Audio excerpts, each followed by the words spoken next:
এনেকে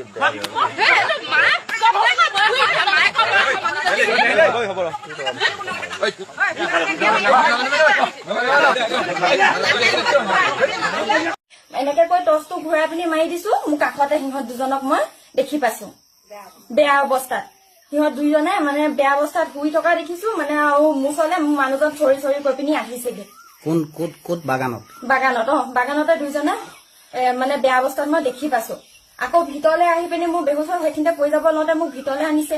ভিতৰলৈ আনি পিনে মোৰ চিঞৰি দিবলৈ লওঁতে মুখখনত মোৰ মানুহজনে এনেকে টিপা দিছে, কৈছে তই নিচিঞৰিবি। মায়ে মোক হাতখন তেনেকে পাক মাৰি ধৰিছে আৰু দৰ্জাখনত ঠেকনি দিছে টিংডাল। মই খুলি যাব যাতে নোৱাৰো। মই কৈছো যে মই বৰ্তাহঁতক কৈ দিম, মোৰ দাদাহঁতক কৈ দিম, মই সিহঁতৰ ঘৰত যাওঁ।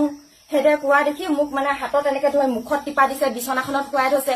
তেনেকুৱা স্থলত মই ছোৱালীজনী বুকুতে লৈ মই বৰ্তাহঁতৰ ঘৰলৈ যেনে তেনে মই দৰ্জাখন খুলি দৌৰ মাৰিছো। আৰু বৰ্তাহঁতলৈ যোৱা মানে সিহঁতি কাপোৰ কানি পিন্ধি মুঠতে মানে কেই ছেকেণ্ডৰ ভিতৰতে কাপোৰ কানি পিন্ধি ৰাখি স্কুটি লৈ পিনে পলাই গুচি যায় দুইজন। সেই দুইজন কি হয় তোমাৰ? মোৰ মানুহজন আৰু মোৰ মা, মোৰ নিজৰ মা। মাৰ নাম কি? ভনেশ্বৰী ৰাজবংশী। আৰু মানুহজনৰ নাম প্ৰণৱ সোণোৱাল। এইখন কি গাঁও? এইখন আদৰ্শ গাঁও। আদৰ্শ গাঁও। হয়।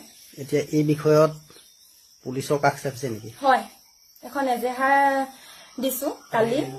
কালি গৈ পিনে দি থৈ আহিছো। এতিয়ালৈকে পুলিচে মোক কোনো যোগাযোগ কৰা নাই। এতিয়া মই মুঠতে উচিত সিহঁতি শাস্তি পোৱাটো মুঠতে মোক লাগে। আৰু সিহঁতক দুজনক মোৰ সন্মুখত মুঠত লাগে। মোৰ পুলিচে উচিত মুঠতে মোক শাস্তিটো সিহঁতক দিয়ক, মোক ন্যায় দিয়ক। মই সেয়াই বিচাৰো।